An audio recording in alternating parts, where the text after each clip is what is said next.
इसी प्रकार से यहाँ पे प्रदूषण पे निबंध लिखना है और इसी प्रकार से चपुआ स्टाइल में कॉपी लिखोगे तो 70 में 68 पाने से कोई माई का लाल आपका नहीं रोक सकता है। बस खाली ये चपुआ स्टाइल याद रखना पेपर में, ठीक। प्यारे बच्चों, आप सभी का हमारे चैनल पे बहुत बहुत स्वागत है। जितने भी विद्यार्थी क्लास 10th में हैं और 24 फरवरी को हिंदी का पेपर देने वाले हैं, उनके लिए हिंदी का 2025 बोर्ड परीक्षा के लिए एक वायरल मॉडल पेपर लेकर के आ चुके हैं। बिल्कुल ये पेपर वायरल पेपर है और बच्चों ये वीडियो देखने के बाद आप सभी का हिंदी वाले पेपर में 70 में 70 नंबर पक्का हो जाएगा, क्योंकि बच्चों इस वीडियो के माध्यम से मैं आप सभी को इस पूरे वायरल पेपर का A to Z board exam की कॉपी पे सॉल्व करके दिखाने वाला हूं। और बिल्कुल आपको कुछ भी नहीं आता है ना, फिर भी आप 70 में 68 नंबर स्कोर कर पाएंगे। और 24 फरवरी के दिन हिंदी की कॉपी कैसे लिखना है, टॉपर कॉपी कैसे लिखते हैं और कॉपी हल करते समय आपको कौन कौन सी गलतियां नहीं करना है, सब कुछ मैं आप सभी को इस वीडियो के माध्यम से बताने वाला हूं, समझाने वाला हूं। तो बच्चों आज के इस वीडियो को शुरू से लेकर के एंड तक जरूर देख लेना। वीडियो को लाइक कर देना, शेयर कर देना, चैनल पर नए होंगे तो सब्सक्राइब कर देना। और बिल्कुल 24 फरवरी को हिंदी का पेपर बिल्कुल ऐसा ही देखने को मिल जाएगा। बिल्कुल बस केवल पेपर का कोड याद रखना, 801 DB करके दिया गया है। तो मेरे प्यारे बच्चों, जैसे ही पेपर आपके हाथों में आता है, सबसे पहले अपने यहाँ पे अनुक्रमांक मतलब कि रोल नंबर और अपना यहाँ पे नाम यहाँ पे एडमिट कार्ड से मैच करा करके फिलअप कर लेना। इस पूरे पेपर को सॉल्व करने के लिए आपके पास टोटल टाइमिंग होता है 3 घंटे 15 मिनट, 70 नंबर का प्रांक होता है। तो आज के इस वीडियो को देखने के बाद आप सभी का 70 में 70 नंबर पक्का हो जाएगा, एक भी आपका नंबर नहीं कटेगा, क्योंकि यह एक वायरल पेपर है। इसका सोल्यूशन एंड तक देख लेते हैं तो 24 फरवरी के दिन धुआं धुआं कर जाओगे। आइए बच्चों, बिना टाइम को वेस्ट किए सेशन की शुरुआत करते हैं। और सबसे पहले यहाँ पे कुछ नोट और निर्देश दिया गया है, इसको ध्यान से पढ़ लेना, ठीक ना, पूरा टाइम निकाल करके। कि प्रारंभ के 15 मिनट परीक्षार्थियों को प्रश्न पत्र पढ़ने के लिए निर्धारित है। सभी क्वेश्चन हल करना अनिवार्य है। ये प्रश्न पत्र 2 खंड में डिवाइड होगा, खंड अ और खंड ब। तो मैं आप सभी को दोनों खंड बताऊंगा, खंड अ भी बताऊंगा और खंड ब भी बताऊंगा। खंड अ के 20 बहुविकल्पी क्वेश्चन पूछे जाएंगे, जिनको OMR आंसर शीट में भरना होगा। और OMR को भरते समय किसी प्रकार की रेजर या वाइटर का इस्तेमाल बिल्कुल भी नहीं करना है।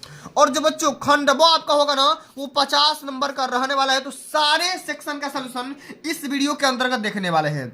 आइए सबसे पहले हम खंड अ के सारे प्रश्नों को डिटेल में समझते हैं। उसके बाद से मैं आप सभी को पूरा तरीके के साथ बताऊंगा कि कॉपी कैसे लिखना है, ठीक ना। चलिए, इसमें हमारा पहला क्वेश्चन पूछा गया है कि चिंतामणि का रचयिता कौन है। डॉक्टर रामकुमार वर्मा, जयशंकर प्रसाद, आचार्य रामचंद्र शुक्ल या प्रेमचंद। तो मेरे प्यारे बच्चों, चिंतामणि का रचयिता हो जाएंगे आचार्य रामचंद्र शुक्ल, यानी कि तीसरा ऑप्शन यहाँ पे बिल्कुल राइट आंसर हो जाएगा। और बिल्कुल ये स्टार लगा लो, 24 फरवरी के दिन ये पूरा पेपर वायरल मिलेगा आपको, ठीक ना, सुबह वाले पेपर में। अगला क्वेश्चन बोल रहा है कि पंच परमेश्वर कहानी के लेखक है आचार्य रामचंद्र शुक्ल, प्रेमचंद, यशपाल या राजेंद्र यादव।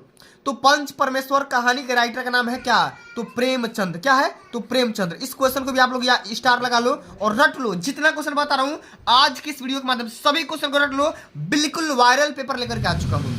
अगला क्वेश्चन बोल रहा है कि जयशंकर प्रसाद का नाटक नहीं है। अब इसमें देखो 3 ऐसे जो ऑप्शन है ना, जो कि नाटक है, लेकिन एक ऐसा ऑप्शन है जो कि जयशंकर प्रसाद का नाटक वो नहीं है।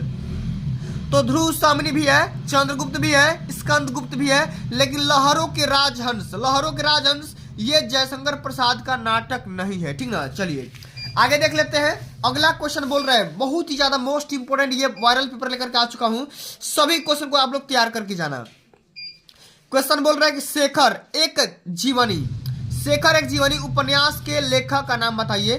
धर्मवीर भारती, प्रेमचंद, फणीश्वर नाथ रेड्डी या अघे। तो इसका राइट आंसर क्या हो जाएगा, तो इसका राइट आंसर हो जाएगा ऑप्शन नंबर डी, यानी क्या हो जाएगा, अघे। अघे के द्वारा इस रचना को लिखा गया है कि शेखर एक जीवनी। उपन्यास का राइटर कौन है, तो अघे लगा करके आ जाना, डी ऑप्शन यहाँ पे बिल्कुल राइट आंसर हो जाएगा, ठीक है। अगला क्वेश्चन बोल रहा है 5वां नंबर क्वेश्चन इंपोर्टेंट है, इसको भी स्टार लगा लो। सारे क्वेश्चन यहाँ पे इंपोर्टेंट है। अपनी खबर आत्मकथा किसकी रचना है। पांडे बेचन शर्मा उग्र की, डॉक्टर राजेंद्र प्रसाद की, हरिवंश राय बच्चन की या श्याम सुंदर दास की। तो अपनी खबर ये जो आत्मकथा है ना, ये पांडे बेचन शर्मा उग्र की है। पहला ऑप्शन यहाँ पे बिल्कुल राइट आंसर यहाँ पे हो जाएगा। आगे समझते हैं कि भूषण किस युग के कवि हैं। आदिकाल, रीतिकाल, भक्तिकाल या आधुनिक काल। तो क्या हो जाएगा, रीतिकाल के कवि हो जाएंगे, यानी कि ठीक है, यानी कि सेकेंड ऑप्शन यहाँ पे बिल्कुल राइट आंसर होगा। अगला क्वेश्चन बोल रहा है कि ललित ललाम किसकी रचना है, मतिराम की, पद्माकर की, देव की या भूषण की। तो Lalit Lalam very very most important question है, कोई भी पेपर आप उठा करके देखोगे ना तो ये क्वेश्चन देखने को पक्का मिल जाएगा, मतिराम की। पहला ऑप्शन यहाँ पे बिल्कुल करेक्ट आंसर यहाँ पे हो जाएगा। अगला क्वेश्चन बोल रहा है कि यशोधरा किसकी रचना है, जयशंकर प्रसाद की, महादेवी वर्मा की, सुमित्रा नंदन पंत की या मैथिली शरण गुप्त की। या तो यशोधरा के रचनाकार हो जाएंगे मैथिली शरण गुप्त, ठीक ना, कौन, मैथिली शरण गुप्त, यानी कि डी ऑप्शन बिल्कुल यहाँ पे राइट आंसर होगा। आगे समझते हैं, आंगन के पार द्वार, आंगन के पार द्वार किसकी रचना है, जयशंकर प्रसाद की, अज्ञे की, रामधारी सिंह दिनकर की या नरेंद्र शर्मा की। तो आंगन के पार द्वार किसकी रचना है, ये है मेरे प्यारे बच्चों अज्ञे की। इस क्वेश्चन को भी रट लो क्योंकि ये भी इंपॉर्टेंट है, सभी क्वेश्चन इंपॉर्टेंट लेकर के आ चुका हूं, ठीक है। चलो अगला क्वेश्चन बताओ। अगला क्वेश्चन बोल रहा है कि दीप शिखा काव्य संग्रह किसकी रचना है, महादेवी वर्मा की, जयशंकर प्रसाद की, सुभद्रा कुमारी चौहान की या सूर्यकांत त्रिपाठी निराला की। तो दीप शिखा काव्य संग्रह के रचनाकार कौन हो जाएंगे, तो महादेवी वर्मा, महादेवी वर्मा। पहला ऑप्शन यहाँ पे बिल्कुल करेक्ट आंसर यहाँ पे हो जाएगा। अगला क्वेश्चन बोल रहा है कि करुण रस का स्थायी भाव क्या होगा, very very most important question है, स्टार लगा लो भाई। बोल रहा है कि करुण रस का स्थायी भाव क्या होगा, रौद्र, उत्साह, अद्भुत या शोक। तो बिल्कुल यहाँ पे शोक जो होगा ना, करुण रस का स्थायी भाव हो जाएगा, डी ऑप्शन यहाँ पे बिल्कुल करेक्ट आंसर होगा। अगला क्वेश्चन बोल रहा है कि चरण कमल बंदो हरिराई, चरण कमल बंदो हरिराई में कौन सा अलंकार है मेरे प्यारे बच्चों, कौन सा अलंकार है, उपमा अलंकार, उत्प्रेक्षा अलंकार, रूपक अलंकार या यमक अलंकार। इसमें हो जाएगा रूपक अलंकार। क्या हो जाएगा, रूपक अलंकार। जब दो सेम शब्दों को या जब दो चीजों का आपस में तुलना किया जाएगा वहां पे रूपक अलंकार ही होगा, ठीक ना, वहां पे क्या होगा, रूपक अलंकार होगा, सी ऑप्शन सत्य हो जाएगा। 13वां नंबर क्वेश्चन बोल रहा है कि यह सब मात्रिक छंद है, इसमें 4 चरण होते हैं, प्रत्येक चरण में 24 मात्राएं होती है, ठीक ना, और 11 और 13 मात्राओं पर यति मतलब विराम होता है। तो यह लक्षण किस छंद का है, रोला का है कि दोहा का है कि सोरठा है, क्या है कि बरुए का है, बताओ। तो यह है बच्चों रोला का, क्या है, रोला का। रोला एक सममात्रिक छंद होता है, इसमें 4 चरण होता है और प्रत्येक चरण में 24 मात्राएं होती है, ठीक ना, और 11 और 13 मात्राओं पर विराम हो जाता है, यानी कि यति हो जाता है, यानी कि पहला ऑप्शन यहाँ पे बिल्कुल करेक्ट आंसर हो जाएगा। अगला क्वेश्चन बोल रहा है कि पर्यावरण शब्द में प्रयुक्त उपसर्ग है, पर्यावरण शब्द में उपसर्ग कौन सा है, पर्यावरण, परि या प्र। तो यहाँ पे क्या हो जाएगा, ऑप्शन नंबर यहाँ पे तीसरा क्या हो जाएगा, परि हो जाएगा, परि प्लस वर्ण, ठीक ना। तो परि प्लस, तो इसमें परि क्या हो जाएगा, वही तो भाई उपसर्ग होगा, ठीक है। चलो अगला क्वेश्चन बोल रहा है कि महानता शब्द में किस प्रत्यय का प्रयोग हुआ है, महा का, ता का, नता का या इनमें से सभी का। तो महानता शब्द में ता का प्रत्यय, ता आया है ना, जो अंत में आता है, जो पीछे आता है, वही आपका प्रत्यय होता है, ठीक है। अगला क्वेश्चन बोल रहा है कि सुख दुख में कौन सा समास है, द्विगु समास, अव्ययी भाव समास, कर्मधारय समास या द्वंद्व समास। तो देखो जब दो विपरीत शब्द आपस में जुड़े होते हैं, तथा से, और से, एवं से या वो से, सुख और दुख, माता पिता, भाई बहन, गुरु चेला, इसमें कौन सा समास होगा, द्वंद्व समास हो जाएगा, डी ऑप्शन सही होगा, ठीक है। चलो अगला क्वेश्चन, निम्नलिखित में से अग्नि का पर्यायवाची नहीं है, अग्नि का कौन सा पर्यायवाची नहीं है, अनल, अनिल, पावक या ज्वाला। बताओ इसका राइट आंसर क्या हो जाएगा, अनिल हो जाएगा, क्योंकि अनल, पावक, ज्वाला ये सभी अग्नि का पर्यायवाची है, लेकिन अनिल अग्नि का पर्यायवाची नहीं है, ठीक है।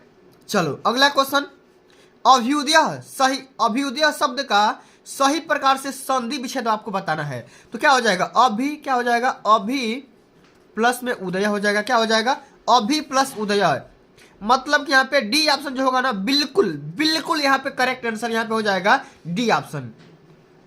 अगला क्वेश्चन बोल रहा है कि मधु शब्द का पंचमी विभक्ति और एक वचन का रूप क्या होगा। तो ये हो जाएगा मधुना, क्या हो जाएगा, मधुना हो जाएगा। ये आपका मधु वाला शब्द को आपको धातु रूप आपको याद करना पड़ेगा, तभी जाकर हल कर पाओगे, ठीक है ना, इसको याद कर लेना।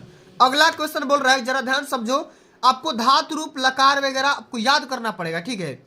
बोल रहा है कि पठिष्यता धातु रूप का वचन और पुरुष क्या होगा, ठीक ना। तो ये हो जाएगा भाई पठ धातु से लिया गया है, ठीक ना, पठ धातु से लिया गया है और ये होगा ना बहुवचन हो जाएगा और मध्यम पुरुष होगा। इसको आप याद कर लो, ठीक ना, क्योंकि बोर्ड एग्जाम के पेपर में ये क्वेश्चन 100% देखने को मिलता है, 100% कोई भी यहाँ पे पूरा क्वेश्चन देखने को मिल जाएगा। अब चलो, अब मेरे प्यारे बच्चों बात करेंगे यहाँ पे खंड ब, ठीक ना। यहाँ पे देखो खंड ब। अब मेरे प्यारे बच्चों ये जो सेक्शन आता है ना, ये वाला सेक्शन खंड ब, ये 50 नंबर का पूछा जाता है और यहीं पे मेरिट डाउन जाता है। यही सेक्शन बच्चों को दिक्कत करता है और इसी सेक्शन को लेकर के बहुत सारे बच्चे चिंतित रहते हैं, परेशान रहते हैं। तो मेरे प्यारे बच्चों आज की इस वीडियो के माध्यम से मैं आपसे पूरा पेपर सोल्यूशन करवाने वाला हूँ। थोड़ा सा वीडियो लंबा होगा लेकिन परेशान मत होना। चलो, पहला क्वेश्चन बोल रहा है कि निम्नलिखित गद्यांशों में से किसी एक गद्यांश पर आधारित सभी प्रश्नों के उत्तर दीजिए और ये क्वेश्चन 6 नंबर का है। देख रहे हो ना, यहाँ पे 3 क्वेश्चन पूछे जाएंगे, तीनों क्वेश्चन को सॉल्व करना होगा, हर एक क्वेश्चन 2-2 नंबर का है। सबसे पहले भाई यहाँ पे गद्यांश को पढ़िए। अश्वारोही पास आया, ममता ने रुक रुक कर कहा कि मैं नहीं जानती कि वह शहंशाह था या साधारण मुगल, पर एक दिन इसी झोपड़ी के नीचे वह रहा। मैंने सुना था कि वह मेरा घर बनवाने की आज्ञा दे चुका था। मैं आजीवन अपनी झोपड़ी के खोदे जाने के डर से भयभीत रही। भगवान ने सुन लिया। मैं आज इसे छोड़ जाती हूँ, तुम इसका मकान बनाओ या महल, मैं अपने चीर विश्राम में जाती हूँ, ठीक है। तो पैसेज पढ़ने के बाद आपको आइडिया लग गया होगा कि भाई ये पैसेज किस चैप्टर से लिया गया है और इसका राइटर कौन है। तो जो सबसे पहला क्वेश्चन पूछा जाता है ना मेरे भाई, क्वेश्चन बोल रहा है कि प्रस्तुत गद्यांश का संदर्भ लिखिए, ठीक है। तो संदर्भ में 2 बातें लिखी जाती है, एक तो लिखा जाता है पाठ का नाम और दूसरा लेखक का नाम। ये 2 बातें आपको लिखना बहुत ही जरूरी है, नहीं तो 2 नंबर कट जाएंगे यहाँ से, ठीक है। तो लेकिन अब इसको बोर्ड एग्जाम की कॉपी पे कैसे सॉल्व करोगे, इसका तरीका देखो। इसी प्रकार से बोर्ड एग्जाम का कॉपी 24 फरवरी को देखने को मिल जाएगा और बिल्कुल आराम से इसी प्रकार से अपना अनुक्रमांक अंकों में, शब्दों में, विषय का नाम, प्रश्न पत्र, कोड वगैरह, परीक्षा का दिन, तिथि वगैरह सब कुछ यहाँ पे भर लेना, ठीक है। इतना भरने के बाद मेरे प्यारे बच्चों आप यहाँ पे आ जाओगे खंड ब का सोल्यूशन देखने के लिए, ठीक है। तो खंड ब आराम से इसी प्रकार से आपको सॉल्व करना होगा। वर्णनात्मक प्रश्न, प्रश्नोत्तर संख्या पहला, एकदम सटीक भाषा में हल करेंगे। सबसे पहले मेरे प्यारे बच्चों आपको यहाँ पे 2 क्वेश्चन दिया गया ना, एक तो ऊपर वाला करिए, नहीं तो अथवा करके भी एक क्वेश्चन दिया गया है। तो इसलिए संकेत करना यहाँ पे बहुत ही जरूरी चीज हो जाता है कि अश्वारोही पास आया डैश डैश डैश में जाती हूँ। यहाँ पे एक संकेत लिख दो ताकि एग्जामिनर को पता चल जाए कि आप किस वाले क्वेश्चन को सॉल्व कर रहे हो। सबसे पहला क्वेश्चन है संदर्भ लिखना। पहला एक क्वेश्चन पूछा भी गया कि इसका संदर्भ लिखिए, तो आपको संदर्भ यहाँ पे हेडिंग लगा लेना है, ठीक है। आराम से समझो। इसमें लिखेंगे कि प्रस्तुत गद्यावरण हमारी पाठ्य पुस्तक हिंदी के गद्य खंड में संकलित ममता नामक पाठ से लिया गया है और इसके लेखक जयशंकर प्रसाद जी है, ठीक है। तो आपको यहाँ पे मैंने 2 चीज डाल करके बताया है कि ममता चैप्टर जो कि पाठ का नाम है और इसके लेखक कौन है, जयशंकर प्रसाद जी है। तो यहाँ से 2 नंबर आपका पक्का मिल जाएगा, एक भी आपका नंबर नहीं कटेगा, ठीक है। अगला क्वेश्चन बोल रहा है कि गद्यांश के रेखांकित अंश की व्याख्या कीजिए। अब ये भी क्वेश्चन 2 नंबर का है। तो यहाँ पे देखो, मैं आजीवन अपनी झोपड़ी के खोदे जाने के डर से भयभीत रही, यहां से लेकर के यहां तक आपको क्या करना है, इसका अर्थ लिखना है, रेखांकित अंश का व्याख्या करना है। तो कैसे सॉल्व करेंगे यहाँ पे समझिए। दूसरा क्वेश्चन है रेखांकित अंश की व्याख्या, हेडिंग लगा लोगे, कोई दिक्कत नहीं है। इसमें लिखेंगे कि मैं अपने इस मामूली से घर में भी बेघर न हो जाऊं, लेकिन ईश्वर ने मेरी प्रार्थना सुन ली और मुझे जीवित रहते बेघर होने से बचा लिया। आज मैं इस घर को छोड़कर जा रही हूँ, अब तुम यहाँ पर मकान बनाओ या महल, अब मुझे इसका कोई चिंता नहीं है, क्योंकि मैं उस घर में जा रही हूँ जहाँ मुझे अनंत काल तक विश्राम प्राप्त होगा। मतलब मरने की बात कर रही है, ठीक है ना। अब इसी प्रकार से अगला क्वेश्चन देख लेते हैं, अंतिम नंबर क्वेश्चन, ये भी 2 नंबर का है कि ममता के आजीवन भयभीत रहने का कारण क्या था, इसके पीछे का रीजन क्या था। तो समझिएगा, मात्र 2 लाइन में लिखेंगे, 2 नंबर यहाँ से मिल जाएगा। लिखेंगे कि ममता नहीं चाहती थी कि मुगल शहंशाह के पैर उसकी स्वाभिमानी झोपड़ी पर पड़े और वह अपने निवास स्थल को लेकर के भयभीत हो रही थी। बिल्कुल इसी प्रकार से 24 फरवरी के पेपर में हिंदी की कॉपी लिखना है, एकदम धुआं कर देना है, एकदम गारंटी के साथ 70 में 70 पाओगे, ठीक है ना। चलिए अब अगला क्वेश्चन देख लेते हैं इसी प्रकार से। तो इसमें से आपको समझ में आ गया ना, या तो इसको करना था अश्वारोही, नहीं तो कितना जीवन वर्ष पढ़ा इसको करना था अथवा करके। सेम इसी प्रकार से गद्यांश में भी आता है और इसी प्रकार से आप सभी का पद्यांश में भी क्वेश्चन पूछा जाता है, ठीक ना। इसी प्रकार से पद्यांश वाला भी क्वेश्चन पूछा जाता है, आप यहाँ पे देख सकते हैं। दूसरा क्वेश्चन ये भी 6 नंबर का पूछा जाता है। तो आप ये करिए, पूर्ते निकसी रघुबर बधी धरी धीर दय मग में डग है, झलकी भरी भाल करी जल की पूट सुखी गए मधुराधर वह, फिर बुझती है चलनो अब केतिक पढ़ कुटी करे है कित है, तिय की लखी आतुरता पी की अखिया अधिचारू चली जल चय। तो आपको ये वाला करना है, नहीं तो अथवा करके एक और भी क्वेश्चन दिया है नीचे वाला, ये वाला। मेवाड़ केसरी देख रहा केवल रण का न तमाशा था, वह दौड़ दौड़ कर करता था रण, वह मान रक्त का प्यासा था, चढ़गढ़ चेतक पर घूम घूम करता सेना का रखवाली था, ठीक ना। तो या तो इसको करिए, नहीं तो भाई इसको करिए, दोनों में से किसी एक को सॉल्व करना है। आगे बात समझ में ना। तो चलिए बिल्कुल एकदम इसको भी क्या करना है आपको, पदांश को आपको सारे यहाँ पे आंसरिंग को करना है। सबसे पहले क्या है, आपको संदर्भ लिखना है, 2 नंबर का है। तो संदर्भ कैसे लिखोगे, आपको मैं अभी आइडिया बताया ना। प्रश्नोत्तर संख्या दूसरा हेडिंग लगा लो कि पूर्ते निकसी रघुबर बधु डैश डैश चारू चली जल चुए, एकदम बढ़िया से हेडिंग लगा लिए। एग्जामिनर को पता चल गया कि आप किस वाले पदांश को सॉल्व कर रहे हो। सबसे पहला क्वेश्चन क्या है, संदर्भ लिखना। इसमें कैसे लिखेंगे कि प्रस्तुत पद्यांश गोस्वामी तुलसीदास द्वारा रचित कवितावली से हमारी पाठ्य पुस्तक हिंदी के काव्य खंड में संकलित वन पथ पर शीर्षक से लिया गया है। तो संदर्भ में 2 बातें आपको बताना होता है, एक तो पाठ का नाम और एक कवि का नाम। ओके, कोई दिक्कत नहीं होना चाहिए। इसी प्रकार से अगला क्वेश्चन बोल रहा है कि श्री राम के नेत्रों से आंसू क्यों बहने लगे। इसका राइट आंसर कैसे लिखेंगे, इसमें लिखेंगे कि राजमहल का सुख भोगने वाली अपनी पत्नी की ऐसी दशा देखकर श्री राम के आंखों से आंसू बहने लगे। यहाँ पे माता सीता के बारे में जिक्र किया जा रहा है कि भाई सीता क्या है, सीता एक ऐसी मतलब कि उनकी पत्नी थी जो कि राजमहल में सुख भोगती थी, आज वो दर दर भटक रही है, ठीक ना। तो यही सब सारा कष्ट दे करके, दुख को दे करके जो राजा रामचंद्र थे उनके आंखों से आंसू बहने लगे, ठीक है। अगला क्वेश्चन बोल रहा है कि पढ़ कुटी कर है कित है में कौन सा अलंकार है। तो भैया इसमें है आपका अनुप्रास अलंकार। तो बेहतरीन ढंग से आपको यहाँ पे कॉपी लिखना है, एकदम सजा देना है और 70 में 70 छाप देना है, ठीक है ना। चलिए अब इसी प्रकार से आगे देख लेते हैं। अगला जो हमारा क्वेश्चन आता है ना, संस्कृत में भी गद्यांश पद्यांश पूछा जाता है, एकदम संस्कृत में भी गद्यांश पद्यांश पूछा जाएगा। यहाँ पे देखो तीसरा क्वेश्चन कि दिए गए संस्कृत गद्यांश में से भी किसी एक संदर्भ सहित इसको हिंदी में अनुवाद करना, ये 5 नंबर का पूछा जाता है। तो या तो उसको करिए, नहीं तो अथवा करके इसको करिए, दोनों में से किसी एक को सॉल्व करिए, ठीक है। तो क्या है क्वेश्चन, ऐसा नगरी भारतीय संस्कृत भाषा केंद्र असलमस्ति ईतेव संस्कृत वर्णवश्य संस्कृतस्य आलोक सर्वत्र प्रसृत मुगल युवराजा दारासिको अत्रागत्य भारतीय दर्शन शास्त्राणाम अध्ययनम अकरोत् सत्य सानम ज्ञानम तथा प्रभावित अभवत् यत तेन उपनिषदाम अनुवाद फारसी भाषा कार्यत। तो भैया इसको आप क्या करना है, सबसे पहले तो इसका संदर्भ लिखना है और अंत में क्या करना है, इसका अनुवाद भी लिखना है, अर्थ भी लिखना है, और नहीं तो नागरिक बहुकालम यावत अचिंत्यत इसको करना है। तो हम करेंगे ऊपर वाले को, ठीक है। चलिए किसी को भी कर सकते हैं, ऊपर वाला का मन है तो ऊपर वाला भी बता दूंगा, नीचे वाला का मन है तो नीचे वाला भी बता दूंगा। चलिए ऊपर वाला तो मैं कई वीडियो में बता रखा हूं, लेकिन आज की इस वीडियो के माध्यम से हम इस वाले पद्यांश को सॉल्व करेंगे, इस वाले गद्यांश को, ठीक है। चलिए समझिए यहाँ पे बेहतरीन ढंग से, ठीक है, बेहतरीन, ऐसा बेहतरीन ढंग पूरे यूट्यूब पे कहीं नहीं मिलेगा। प्रश्नोत्तर संख्या तीसरा, इसमें लिखेंगे नागरिक बहुकालम डैश डैश डैश, ठीक ना। क्या लिखेंगे कि 10 रुपयाड़ी दत्यानी, ठीक है। शुरू का 2-3 शब्द उठा लो और अंत का 2-3 शब्द उठा लो, पता चल गया एग्जामिनर को। अब इसमें क्या करना है, इसका संदर्भ कैसे लिखोगे, चलो भाई समझ जाओ।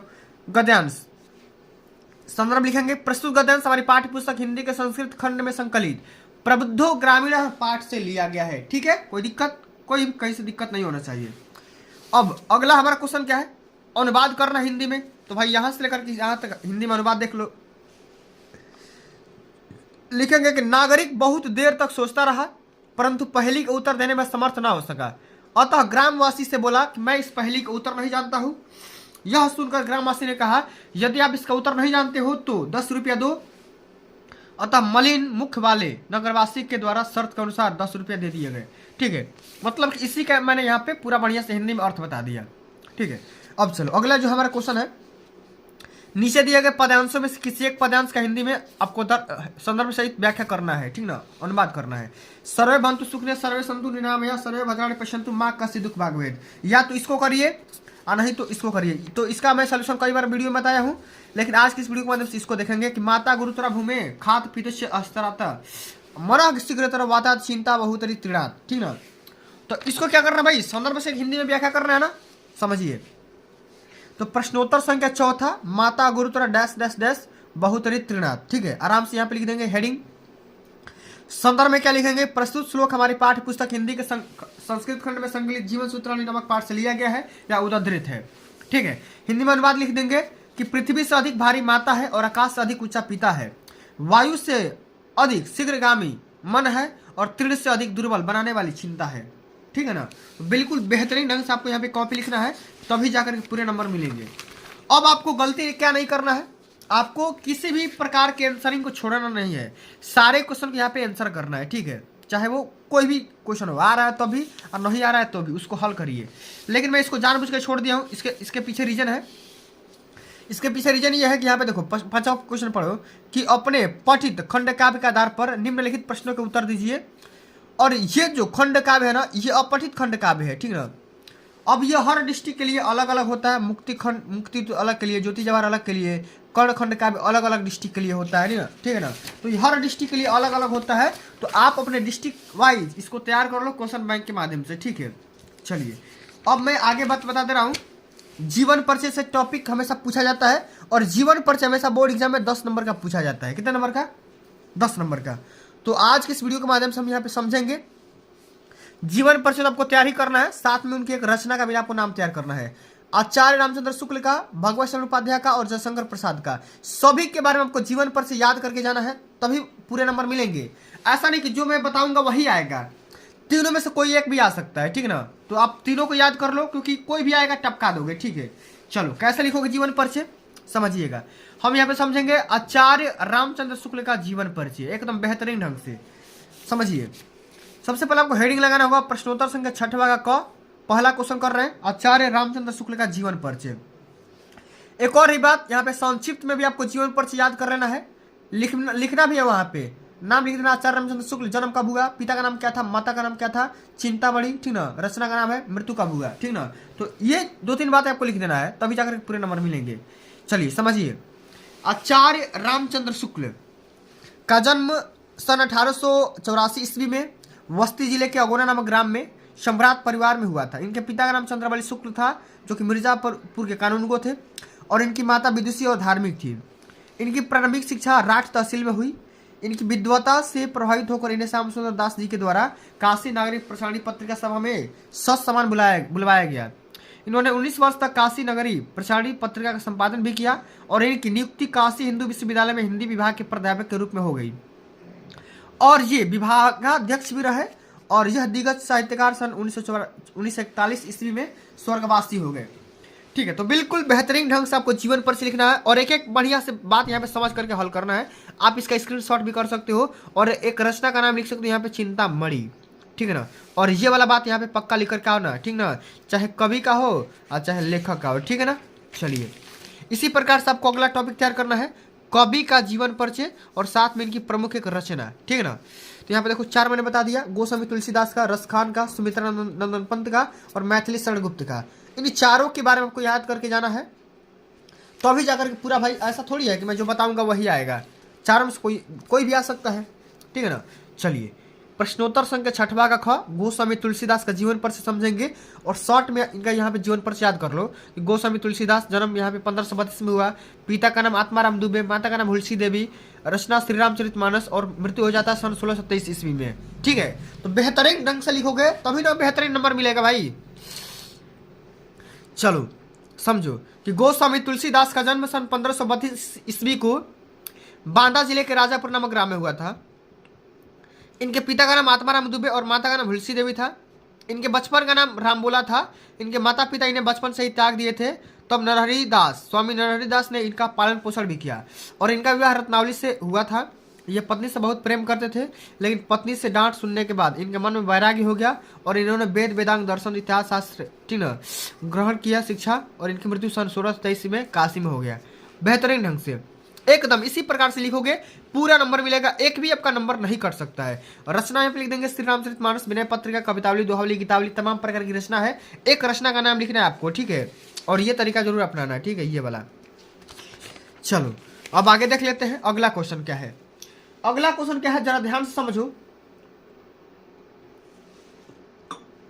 ठीक है ना, क्या है क्वेश्चन कि अपनी पाठ पुस्तक से कंठस्थ किया हुआ एक श्लोक लिखिए जो कि इस पेपर में न आया हुआ हो। ठीक है, ऐसा श्लोक लिखना है, कविता लिखना है जो कि पेपर में न आया हो। समझो, प्रश्नोत्तर संघ के 7वां एक यहाँ पे कविता लिख देंगे कि आपदो दुर्गामी च साक्षरो न च पंडितः अमुख स्फुट वक्ता च यो जनाति सब पंडिता।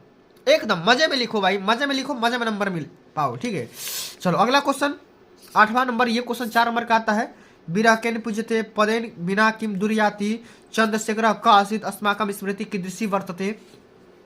तो चारों में से किसी दो को यहाँ पे टपकाना है। आओ टपकाते हैं भाई, कैसे। चलो, प्रश्नोत्तर संख्या 8वां। विराकेन पूजते तो वीरेण पूजते चंद्रशेखर का आसित, तो चंद्रशेखर प्रसिद्ध क्रांतिकारी देशभक्त आसित। ठीक है, आराम से टपका दो, पूरे नंबर पा जाओगे। ठीक है, और अंत में मेरे भाई आ जाओ एक निबंध लिखने को। ये कक्षा 10 वाले बच्चों के लिए ये 9 नंबर का टॉपिक पूछा जाता है। ठीक है, आराम से टपकाना है।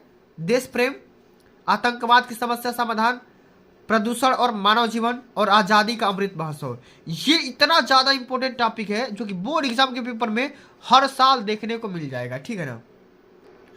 तो आइए बच्चों समझते हैं कि 24 फरवरी के पेपर में चौपुआ स्टाइल में निबंध कैसे लिखोगे। एक मात्र एकदम चाप देना, इस बार एकदम 70 में 70 चाप करके आना है।